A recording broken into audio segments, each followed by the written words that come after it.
your dressing gown. The Two-Mark Show, you can put your run sheet down. The Two-Mark Show, Cookmeister shows his hand. The Two-Mark Show, the sheriff says get off my land.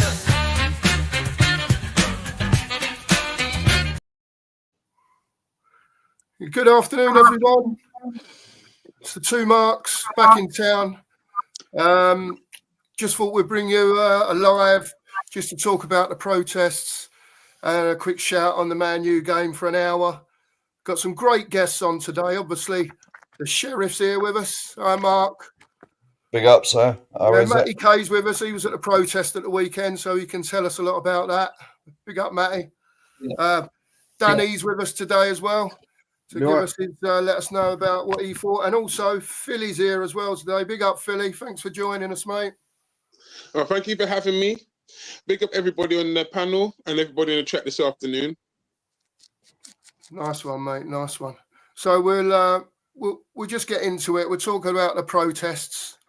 I'll start with Matty because he was there at the weekend. Matty, just can you give us a bit of a general feel about how it felt to be there and what it was like with all the supporters there,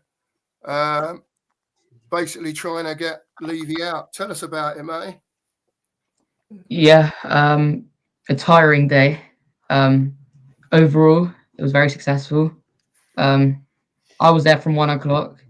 The march left at 3. A lot of people, no one expected that many people. I didn't realize until afterwards how many people there were. I thought there was like 500, but when I saw the videos afterwards, because I was right at the front. Yeah, incredible day. The same protest as well. You couldn't have asked for more. Levy definitely heard. Donna Cullen brushed past me, and everyone standing next to the West End. Yeah, it's a good day. That's great, Matty. Dan, I know you wasn't there, same as us, but what were your thoughts on it? Do you think it was a success on the day? Well, I don't see why not. I mean, I was gutted I couldn't get there. I mean, I had it all arranged and that, and everything just basically went tits up. It couldn't have really gone much better unless you had more people there, basically. That's the only way it would have been better, and it already had excess of 2,000 people there. Yeah. It was done the right way. It was heard because it was loud. There was enough people there for it to get noticed. There was enough cameras working everywhere for it to get noticed from here to America, all over YouTube. Yeah, and hopefully if there's another one, then you'll get even more people there. And the other side of it is hopefully if we do go and win 5 games on the trot, it don't disappear. Yeah, I think it's really important for it to carry on, isn't it, chaps? You know, after that great start at the weekend with it. Philly, what were your thoughts, mate? I'm proud of everybody that went to the protest. Unfortunately, I couldn't get there because of prior commitments, unfortunately for me. But you all have my thoughts and my admiration for stepping up and voicing out your grievances. And 2,000 people, that's a start. And a good friend of mine always told me this, and I think he's going to come on very soon. And it's a line that he gave me years ago. Every journey starts with a single step. You start with 2,000 today, tomorrow I can get 4,000. Because people, who are frightened or maybe not able to say what their opinion, right? And now I've seen you act. And now they should be able to stand up and be able to get on there as well. Yeah, I think it was important that a lot of the beef was put aside, and it did seem to be, didn't it, at the weekend? There seemed to be a lot of YouTubers there that were in support of Levy out, which was great to see. I was really pleased about that personally. We've all got the same end goal at the end of the day. Mark, what were your thoughts, mate? Yeah, mate. Obviously, me and you couldn't make it, could we? So you know, the next one, though. Yeah, definitely. Hopefully, it won't be a Sunday again, because Sundays, like, trains are rubbish. You know, just transport in general is not the same, is it? You know, like, and definitely if it's Saturday or definitely a Saturday, I would do my utmost to get there. Utmost.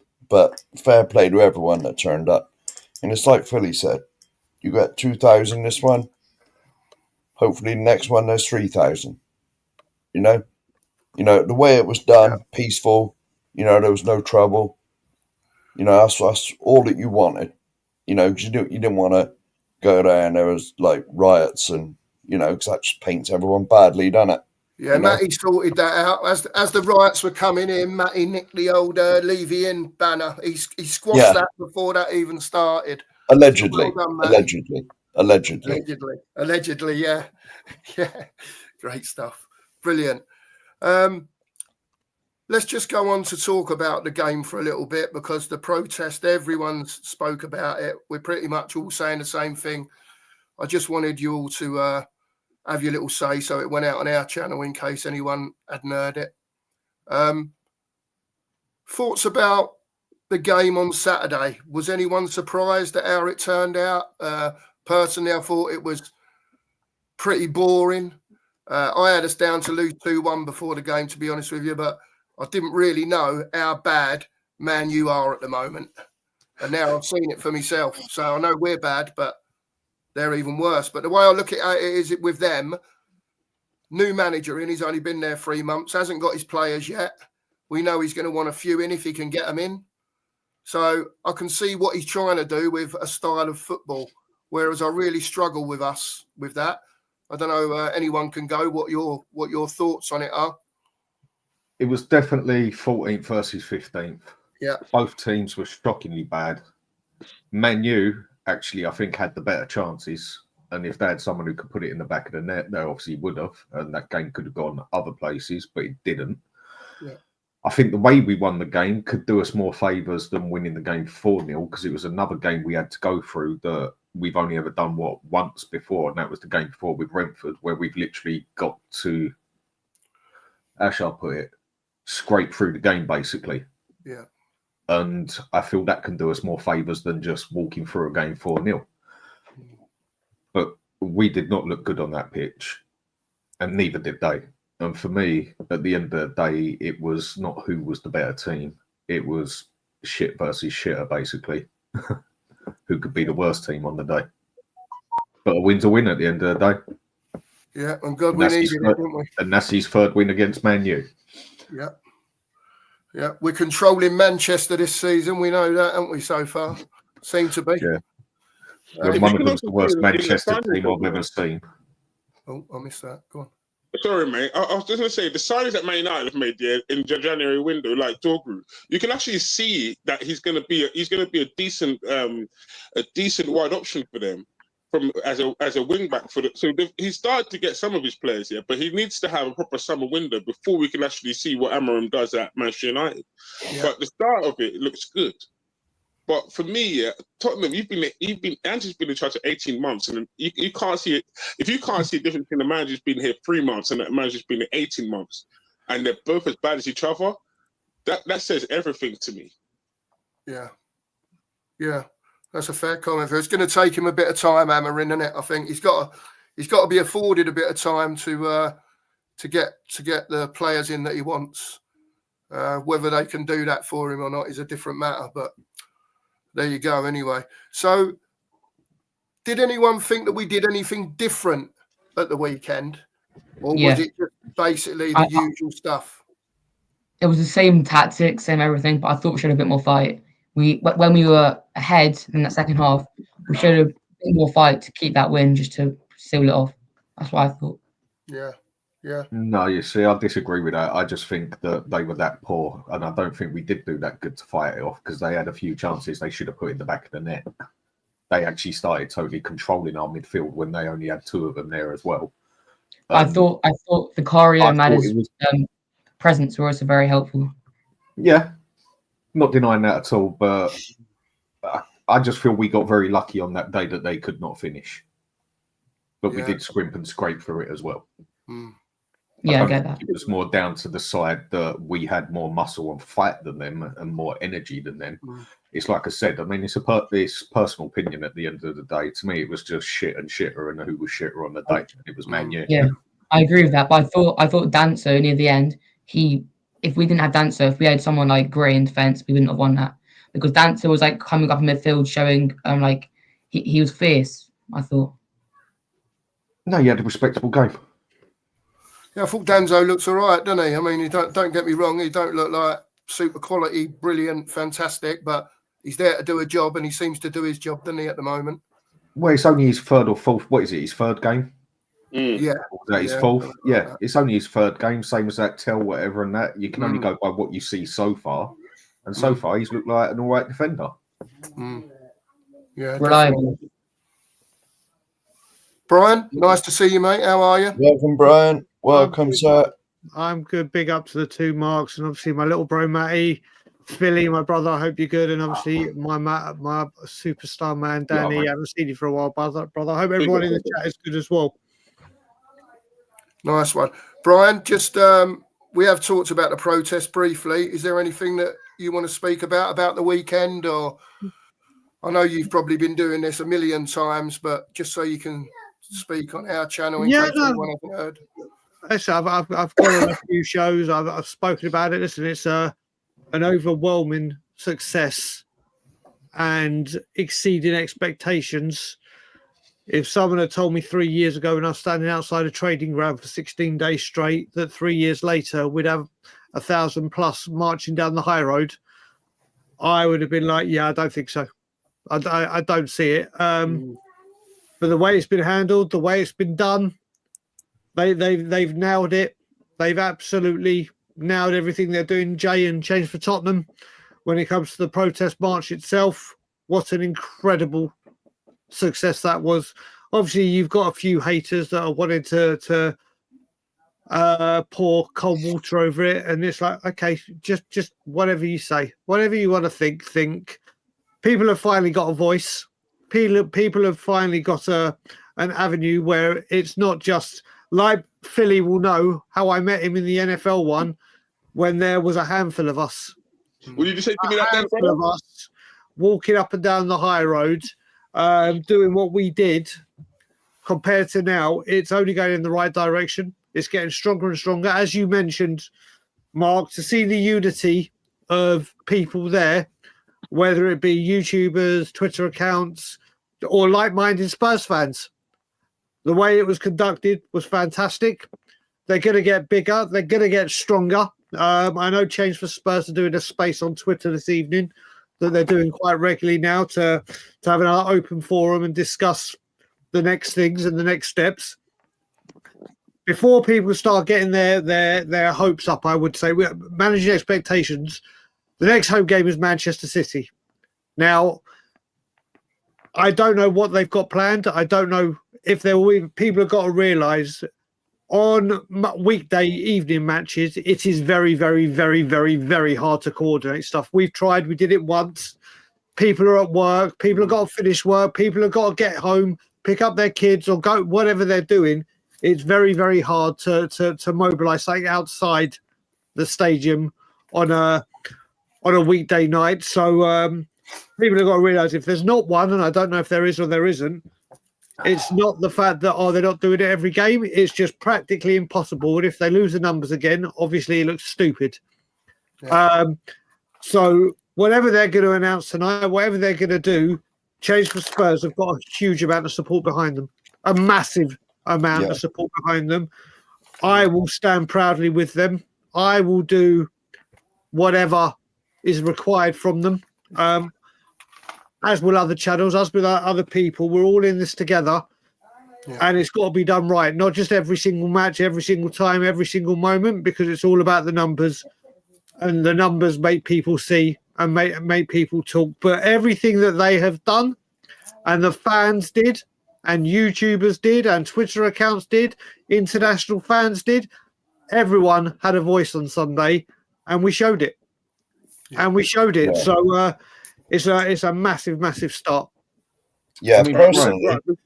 Sorry, Mark. Can I just say No, something? you carry on, mate. Right.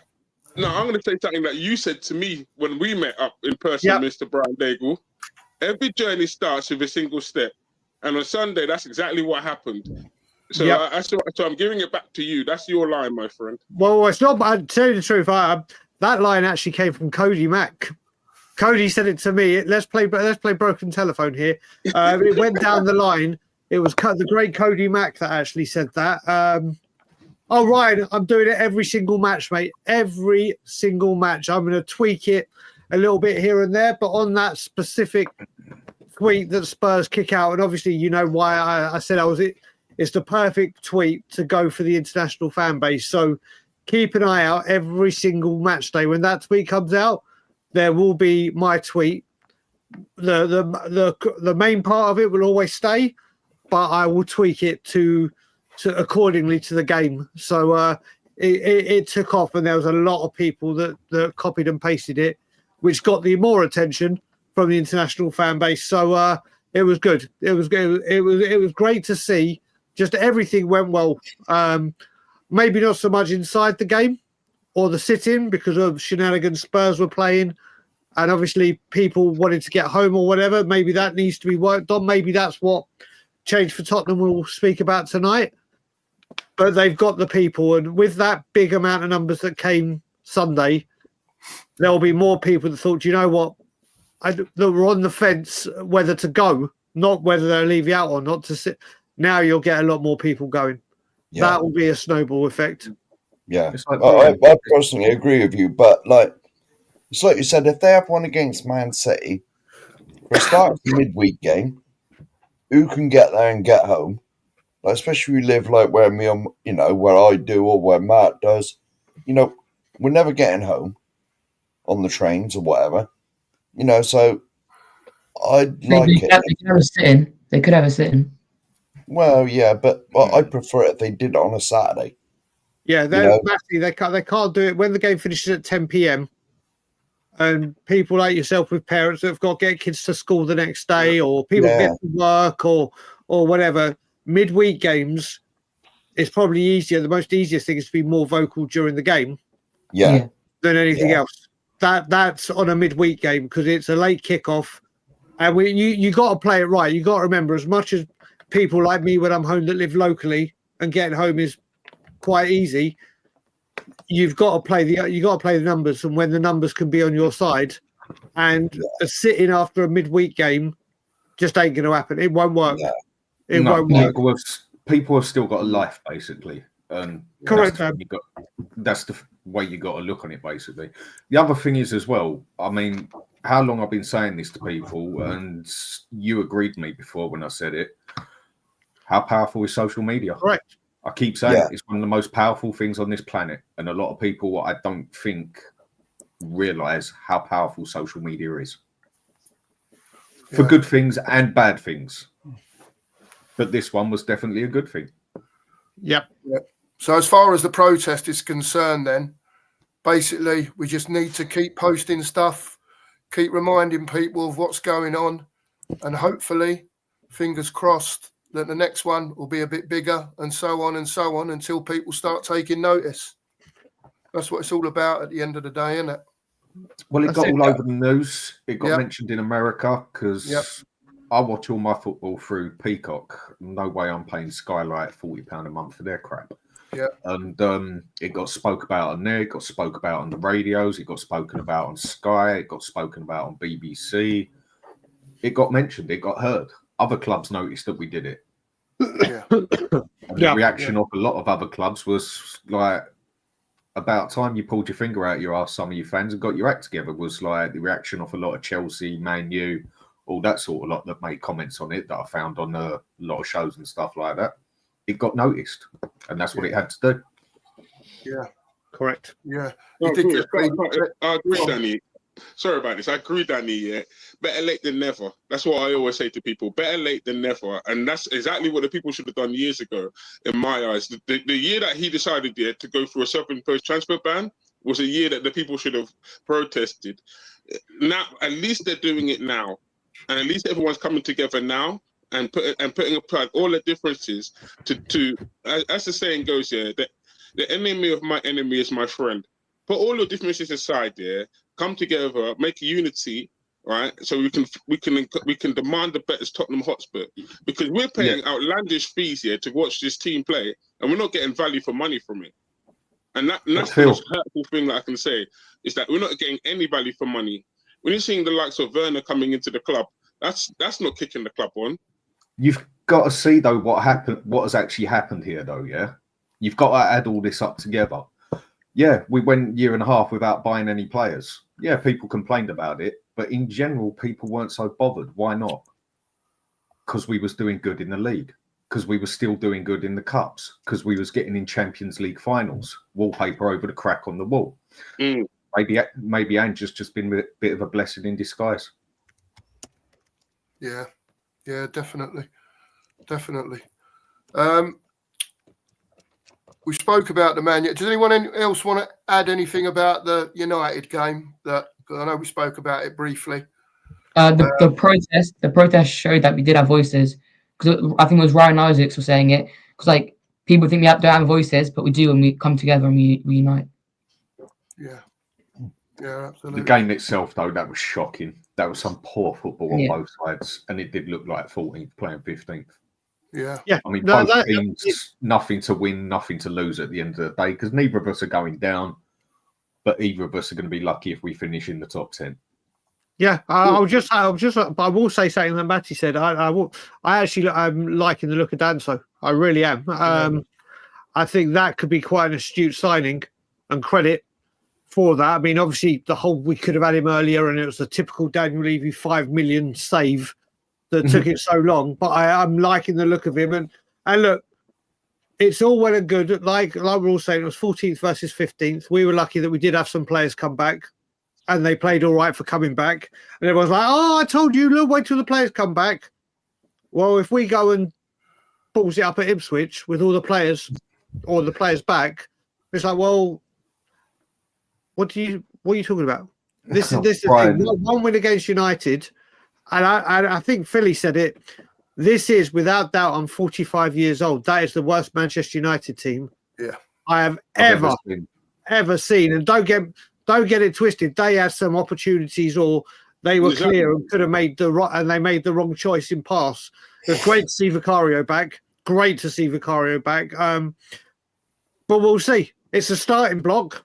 It's a win. It's 2 wins back to back. But people think, like I said, when We Are Tottenham TV after Leicester, when all these players come back, they're not all going to click into gear and remain fit. There's still uncertainty about Van der Ven. There's still uncertainty about Romero. There's still uncertainty. We'll have to wait and see. But that is a question, though, with Danso. Yeah, okay, he's looked all right for the first 3 games. He's looked steady. That's what we need. But what's going to happen as soon as Romero and Van der Ven are fit? Are they just going to walk straight back in there? Same as give Adoji another week or 2 and he's fully fit. Is he just going to go in and take Spence's place?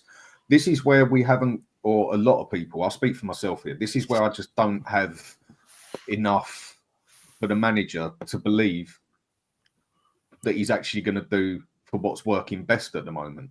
I still think there's a good chance he just goes, bang, there you go. There's Udogie, there's Van der Ven, there's Romero back in. And then Danso don't really get a look in until there will be another injury to Van der Ven again. I think he's here to replace Romero, in all honesty. I was just going to ask that, Brian. I was just going to ask that question. Has he been bought to replace Romero? Yeah, in my opinion. Possibly. But then we need another one. Then we need another one as well, don't we? And then the other question is, what's going to happen with Van der Ven? Because Liverpool are very interested in him, from what I keep seeing. And if I was a Van der Ven, I'd want out of that club as quick as possible, because that manager is going to destroy my career. I'll ask you a question about the Man United game. Sorry, Brian. I'll ask you a game. Did Spurs actually part ways like the Dead Sea? Because every game I watch here, right, every time I see a wave of opposition attack here, they seem to part ways like the Dead Sea. One through ball here, and they just threw it. And I'm sure Man United must have had them opportunities. They just didn't have the strike force in Hoyland here and in Xerxes to take advantage. But they're going to be team. I think Delap would take them chances if we do that against Ipswich. I can actually see teams actually doing that and take. This is why I say to you now, Tottenham will not win the trophy this season under Ange Postecoglou. You're too wide open, man, for me. And that's what saved our arse, Phil. The fact that they could not finish is what saved our arse, basically. Yeah, you can all say they were shitter on the day. Yes, they were, but in that second half, they totally dominated us in midfield and down the sides as well. And it all came down to the fact that they can't finish come love nor money. And if you look at a couple of games that we've played and got points out of, quite a few of them have actually come down to the point that the other team couldn't finish, not how good we were. I felt that in Hoffenheim. I felt that against Hoffenheim. I felt that against Alkmaar. I felt that quite a few times this season. Yeah, if they had It was the same with that carrier bag team. If they could finish, they'd have had a couple of goals on us. Yeah. I agree. Even when we scored like the weekend, I was just waiting for Man United to equalise. And let's face it, they had ample opportunity to do that. Ample opportunity. You know, if they'd have had a half-sensible finisher, they could have easily drawn that game, if not won it. Well, the good thing, Mark, is we didn't. They didn't. How many games we come in and said, you know what, if we had a finisher that could finish, we would have won it. Yeah, It's all, the main thing is we got 3 points on the board. And that is 2 back-to-back wins. And listen, I didn't think we were ever going to get relegated. Did I think we could have got dragged into it? Yeah. Yes, but the teams below us were just way too poor, which would have been our saviour. But 2 wins back-to-back, any pathetic talk about that is done and dusted. And we just need to build on it. Do I think we rescue a season? There's people talking, oh my God, we can rescue the season now. I'm like, no, we can't. It's Europa League or bust. And we see where we go. And hopefully these players can stay fit. Yeah.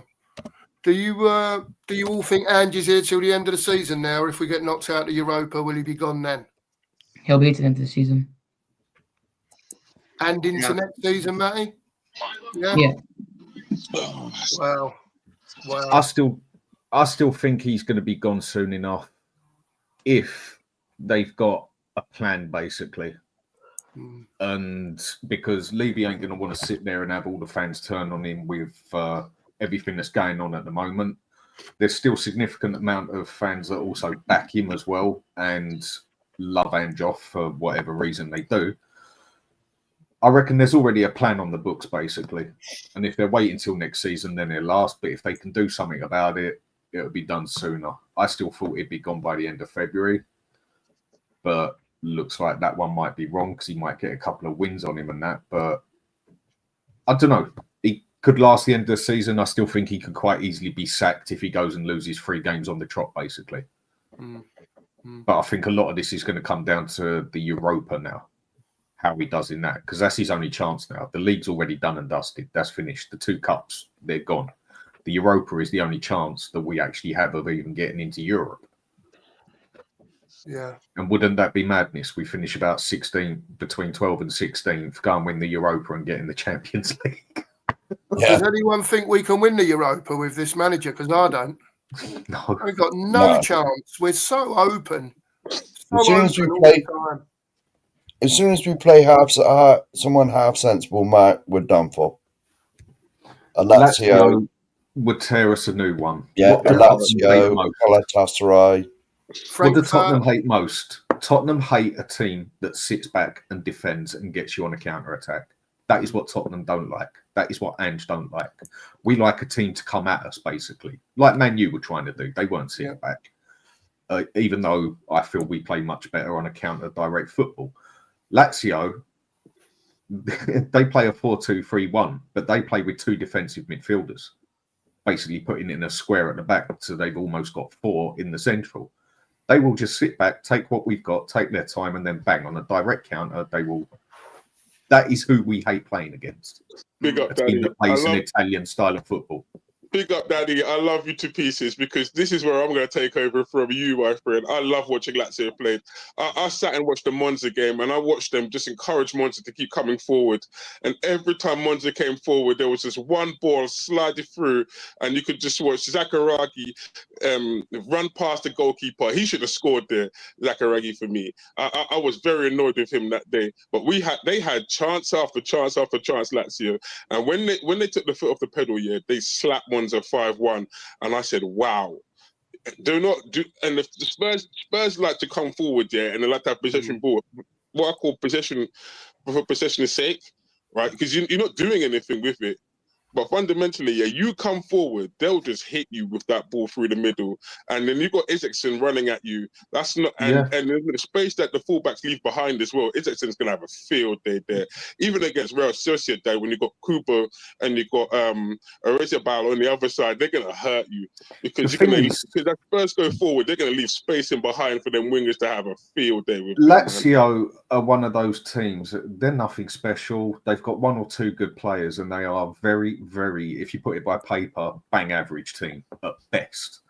It's just the manager has got everyone playing in their right position to the best tactics that suits the players, and it shows. That's why they're in what, 5th, 6th place. Whereas if you go player for player, they really ain't that good. They're mid-table basically at best, in my opinion. But when you've got a team playing everyone in the right positions to the right tactics to the right style, that is when it starts showing. Yeah. Is it? Do we know who we've got in the next round yet? Is it so? Oh yeah, there was a list of 4, wasn't there? The playoff round starts tonight. Right. So once they're resolved, we'll find out. Yeah, because we've got 1 of 4, haven't we? Is it 1 of 4? So we'll soon find out. But it's the opposition wingers I'm looking at. It's because of the fact that that our wing backs push up here. I'm looking at opposition wingers against us and thinking, right, when we played Alkmaar, Poku had a wicked game against us. Van Bommel came off early. Rinketo could tell you this. Van Bommel came off early, and that was a big miss for them. But when you look at opposition wingers and look how much time and space they had against Tottenham Hotspurs and how they threatened Tottenham Hotspurs in the area. And by the way, none of Tottenham players closed the players down, and that's another annoyance as well. But these players had a field day with Tottenham, and that's the threat I see. Yeah. There we go. That's the 4 teams we got there. Oh, there you go. Garter AZ. Well, I know Sociedad are not very high in their league, are they? Are they quite like middle-ish like us, aren't they? But like you say, they've got Kubo, Alafabal. They've got players that can kill us on their day. Well, they're probably the ones when they give us Tottenham again. We want to avoid. I will say, are probably the ones to avoid, I'd say. Mark, I will say in defence of us, we have players on our day that can hurt people. When it comes to a cup, you never know what's going to happen. You never know in 2 ties what's going to happen. And I will say, if the players are back and we do have a majority and they stay fit, we have a chance. We have a good chance against anyone. It's whether they can keep their composure over 2 legs. But we got to be a bit balanced here. If Spurs have their players back and they are playing well, we have every chance. Every chance. Do I think we can do it? No. I disagree. I disagree with you, Brian. You can disagree with Brian. That's fair. I disagree with you, Brian. I'll tell you why I disagree with you, yeah? Because this manager is tactically inept to me. This manager only has one way of playing to me. And the way that he plays here, right, he's going to find a big boy coming around here, like a Liverpool, and they'll slap him into place, brother, because his tactics are wide open. And Liverpool did exactly what I thought they would do in the semi-final. I said months, as soon as the draw was made, I said Liverpool were going to beat Tottenham. And the same way Aston Villa will beat Tottenham, because he's tactically inept to me. He only has one way of playing. And if you play like that against certain teams, they're going to hurt you, brother. And I don't disagree with that. We have nothing convincing in the Europa League. I don't disagree. I don't disagree. I don't think we're going to win it. I'm saying if Spurs have their players back, Spurs have players that can hurt teams. Not saying we're going to win it. What I'm saying is we're all talking about all these players can hurt us, all these players can hurt. Fair play. Every team has that. But if Spurs have their team out, we have players that can hurt them. Whether we win it or go through a game is not what I'm talking about. What I'm saying, if Spurs have their players back, Spurs have players that can hurt teams. That's what I don't think we're winning it. That's all. I think we'll get through this round. I think we'll go out in the quarterfinal stage. Is where I actually think we'll go. I think we'll get through this last 16 and we'll go out in the quarterfinal stage. But what I am saying, if Spurs have their players back, there is no doubt that Spurs have players that can hurt any team in this competition. Winning it, no. The thing is with that is you look at who we've got up front. Yeah, Johnson's had his purple patch where he puts him in the side and that, and now he looks back to his normal, incapable self. Kulusevski looks burnt out. Maddison, well, he gets to play when Ange lets him play. I don't know what happened personally between them two. Son just looks dead, done, dusted, and I don't agree with him as captain. And, well, we haven't got Solanke up front. Not that he's done anything special either. Up front, I just don't feel we're really a threat, basically, with a front three. Not at all. And players are pretty much half burnt out as well, like Porro as well. In midfield, we just look total mess all over the place. But up front is where I think we could start actually struggling, especially in Europe, where some of the managers are going to have a bit more tactical know-how. Because I just don't really see anyone up front that is actually a threat. Well, I hope Solanke's back soon. I don't think he is. For you, Brian. Here's another problem for you, Brian. Yeah, you know that we have injuries. Yeah, there's a difference between being fit, yeah, and being match fit. Correct. And that's another issue to me. That takes time, and that takes matches to get match fit. Right. So when them players come back here, because a lot of them players have been out for a while, they're going to take time to get match fit, and that's when we can. Even if we get your players back here, who's to say they're match fit and ready for them games coming up anyway? Yeah. Great, but mate, I'm not disagreeing with anything you said. I'm saying that Spurs do have players that can hurt teams. That's it. That's all I'm saying. We can't just sit here and go, you know what, we're a shit team. No, we're tactically inept at the moment, and God knows what we're doing. But Spurs have a team of players that can hurt any team in that competition on their day, and that's what it comes down to in a cup. It's on the day. And unfortunately, on these days, i.e. Liverpool semi-final, i.e. Aston Villa away, when the players should step up, they put in very, very poor performances. But on the day is what I'm saying. The Tottenham squad have enough to be able to hurt any team in this tournament. Whether they do or not is another thing completely. I think after that game against Man U, to an extent, I think that also showed how poor we actually are or have been.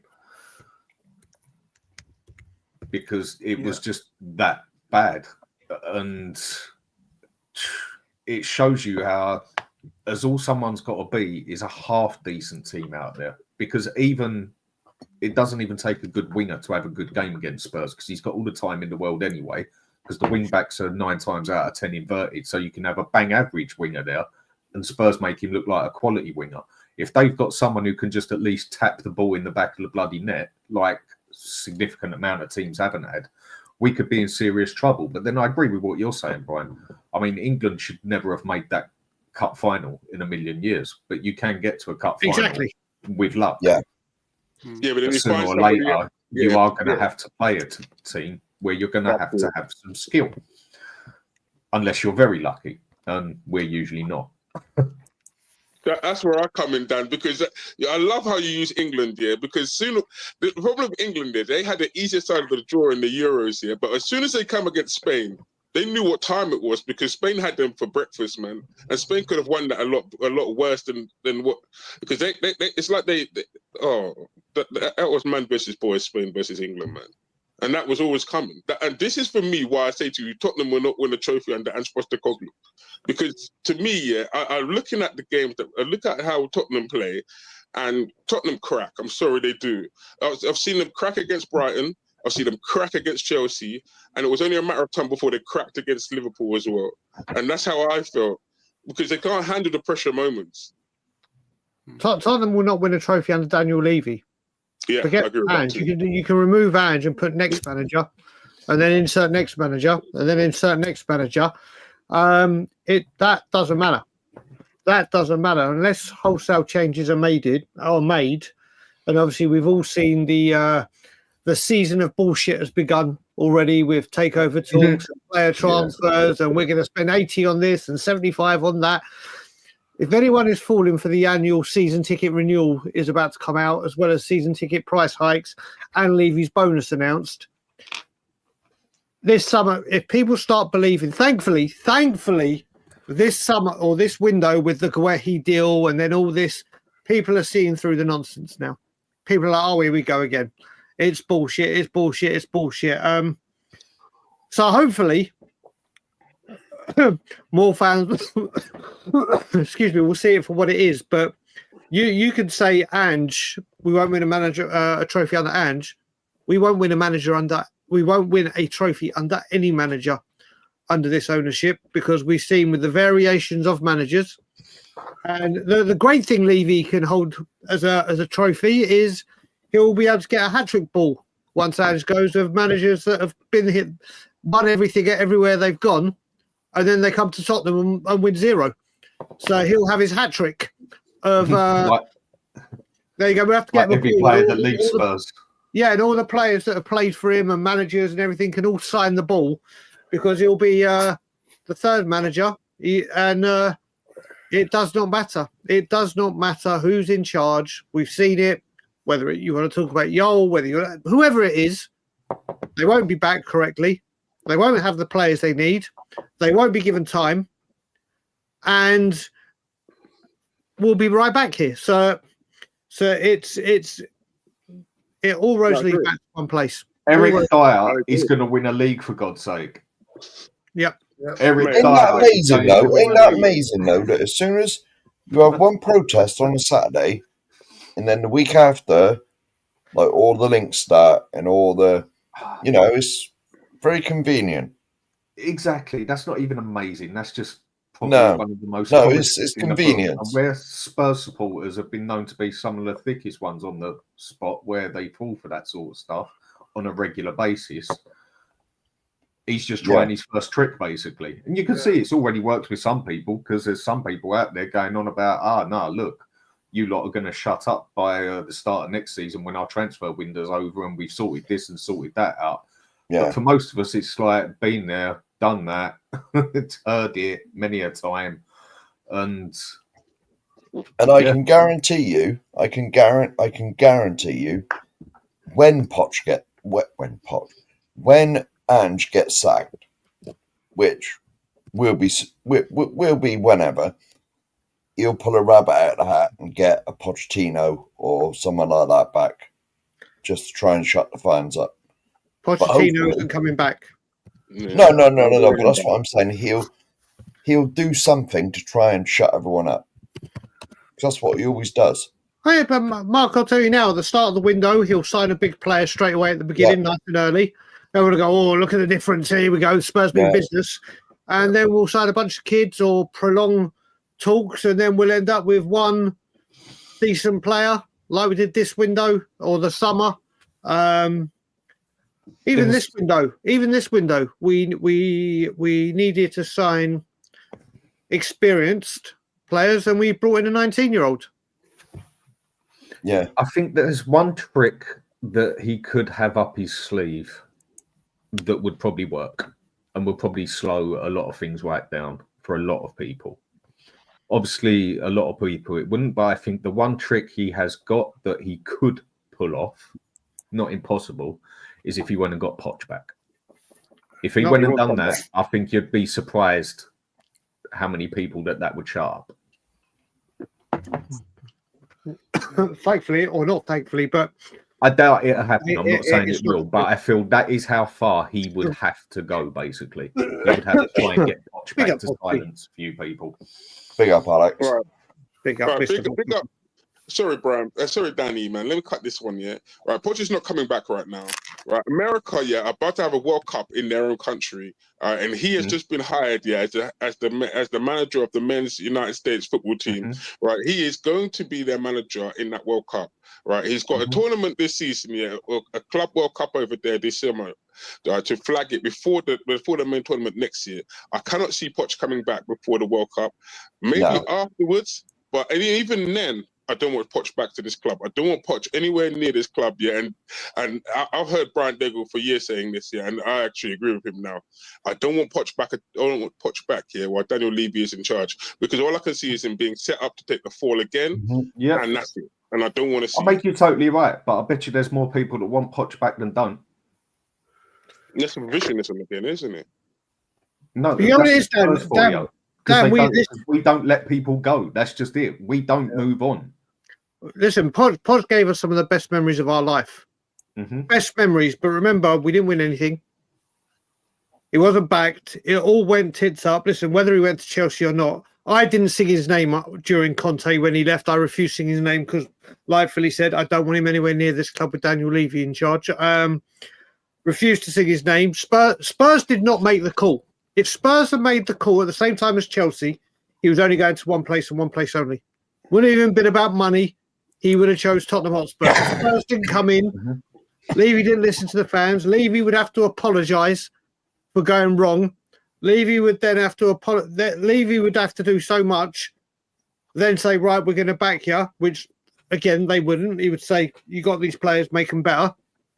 It's not happening. It is not happening. And like I said, if we sold the club tomorrow and the club said, right, we're bringing Poch back and we're backing him, I'm all for it. I'm all for it. Get him in, do what he's got to do. Let's go. Under Levy, not a sodding chance.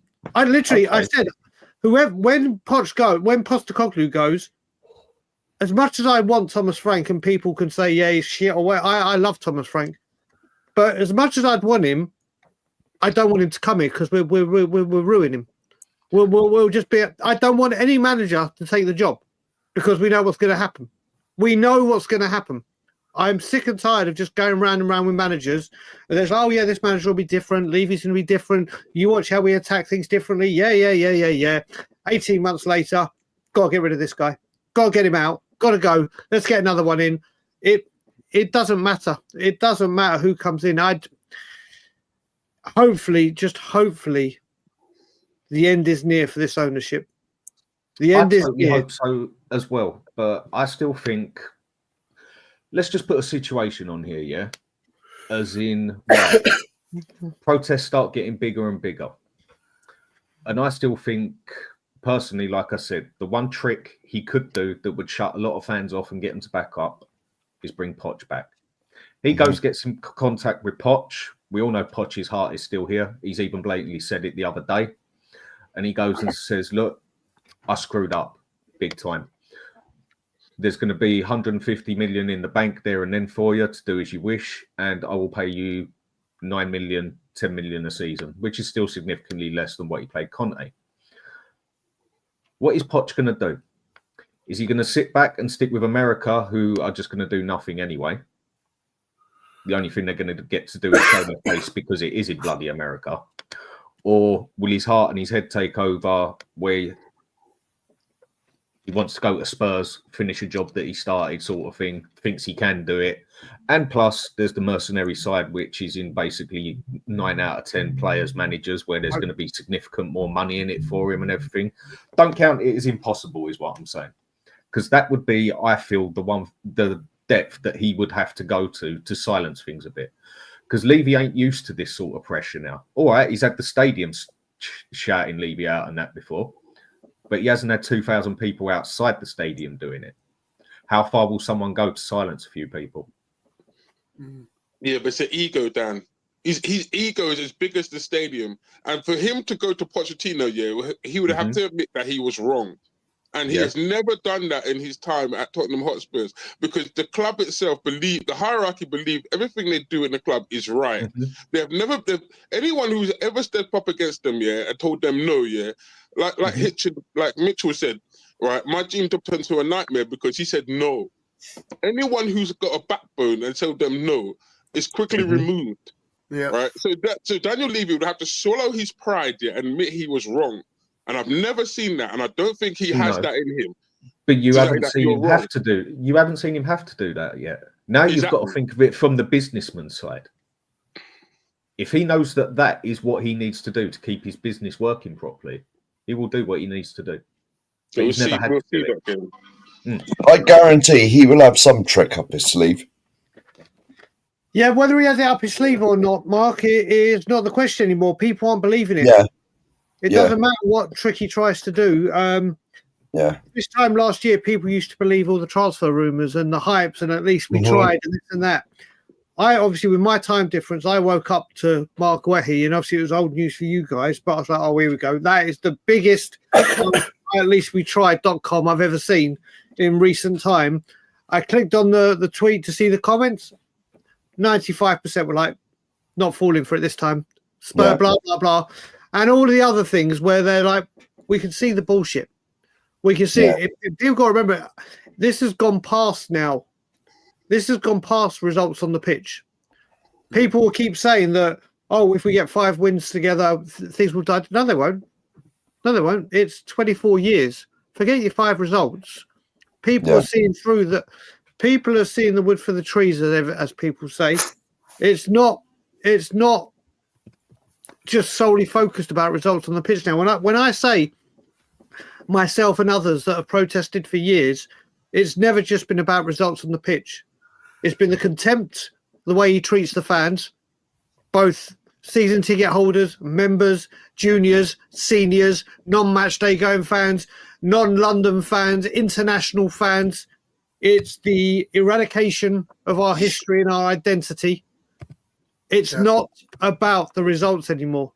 It's not about solely on results. And that's what a lot of people who are against this movement seem to think. They seem to think that this is just based on results, and after a few good results, things die down.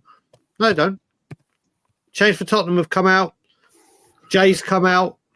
People like myself, Stel, all others have come out. This ain't going anywhere. We have the momentum. Do you think people like Change for Spurs, or Change for Tottenham as they're called, Jay, and people that have protested this for years and years, whether they have a YouTube presence or not, or a Twitter presence or not, are going to let this momentum die down? Not a goddamn chance.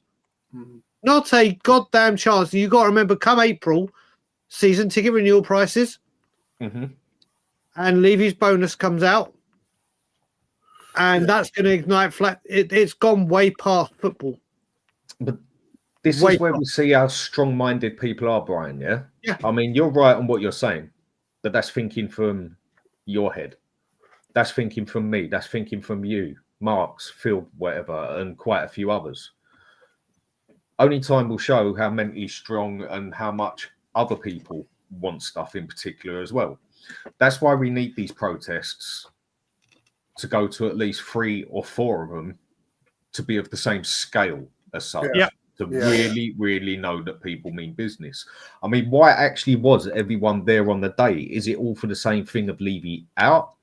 Or is there still the ones in there that will shut up, basically, if we make a good couple of buys and get a half-decent manager in? This is where one protest is a very good start, looks good, but it's going to be the second, the third, and the fourth to show how much we really mean business. Yeah.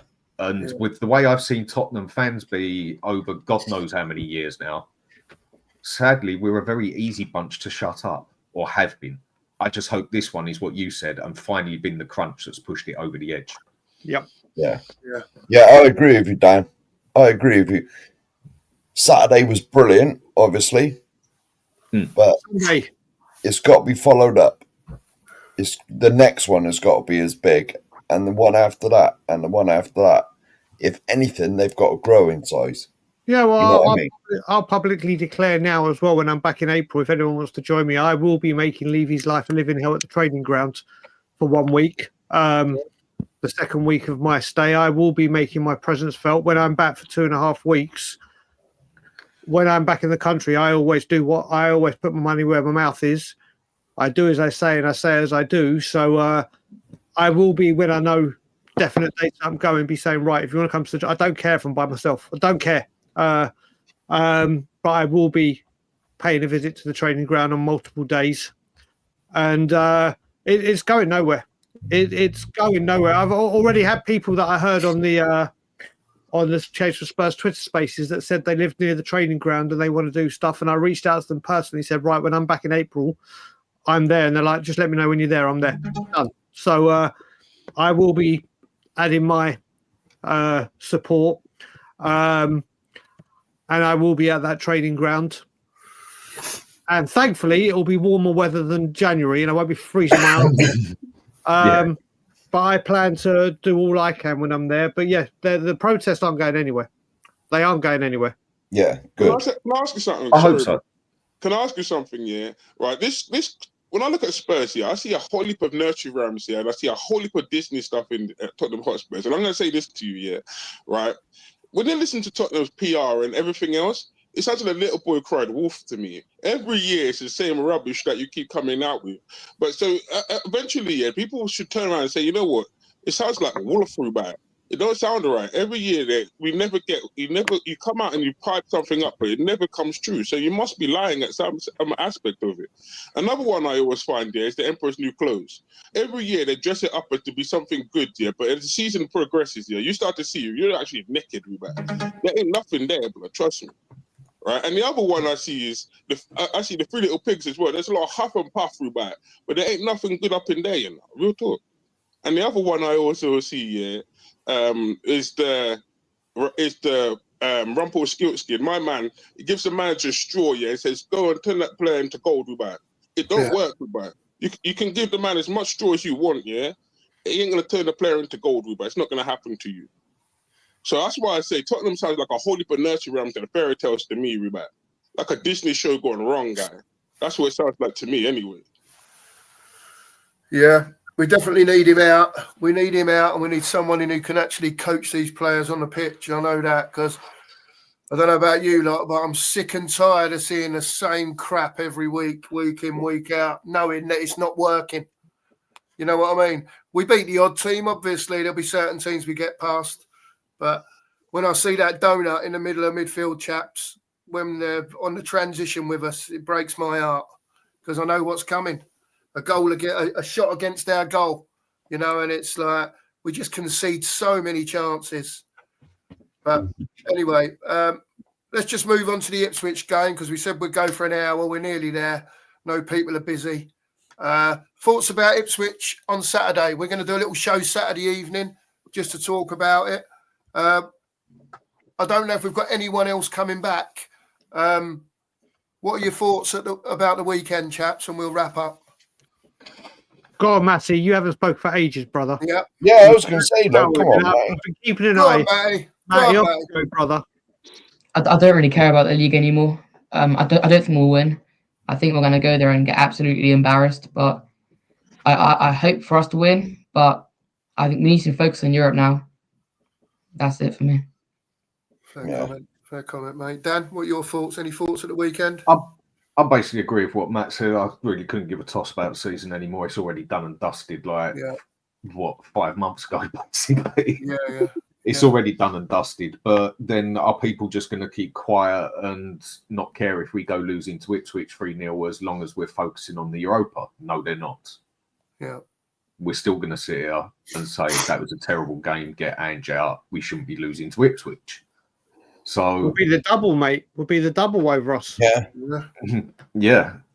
Again, it's another one of them things. Would I be surprised if we won? No, we should do. But would I be surprised if we lost? No. Would I be surprised if we won 4-0? No. Would I be surprised if we lost 4-0? No. There is really nothing that could happen in that game that would actually shock me, surprise me. Might be one or two things that would make me raise an eyebrow, but that's about the most. With this team, this manager, this club at the moment, nothing really would surprise me. Vicario with the winner. Yeah. So what? Definitely. Anyone else got anything to say about the weekend? Or no one really bothered, just worried about Europe now? See how far we get? Right, now I'm going to say this about the Ipswich game there. The quality-wise, yeah, Spurs should win that game easily. Comfortably, you should be winning that game there, yeah? Right, but now I'm going to say the pressure-wise, yeah, when they go to Portman Road, it's going to be, them fans are going to be the 12th man. And it's whether Spurs can hold their temperament, yeah, because like I said, they're crap this season. Can they hold it together, yeah, at Portman Road? Because you know that Ipswich, yeah, are going to throw everything by the kitchen sink at this game, yeah, because they know they're going down, but they're going to want to go down, yeah, right, having put in the performance. They're not going to want to go down at home, yeah, right, and be humiliated. So they're going to come out and give us a game. Now, can Tottenham handle that pressure? That is the question. Yeah.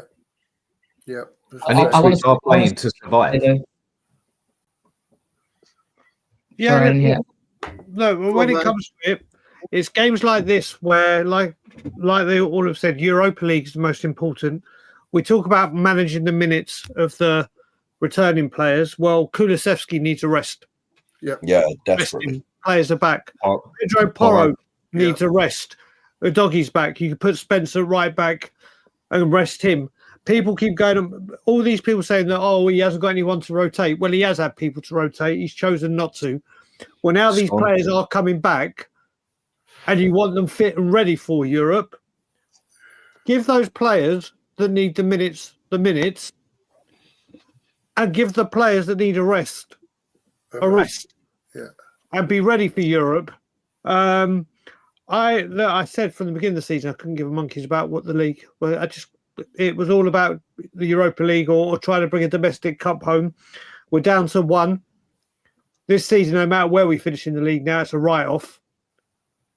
Yes, it's one bad season out of whatever, but right now it's about keeping this squad fit for Europe. So Kulusevski, I advise people to watch Kulusevski because when he starts a game, he looks his young age. By about the 85th minute, he looks about 53. He physically ages during that match. You look at his face, and I'm like, Jesus Christ, he's aged. He needs to. It's like most of the players. Mate, he just literally, if you look at his facial features, he looks like, that old age filter you've got when you can put it on your phone so it makes you look old. That's what I don't need that. That's what Kulusevski looks like at the end of the game.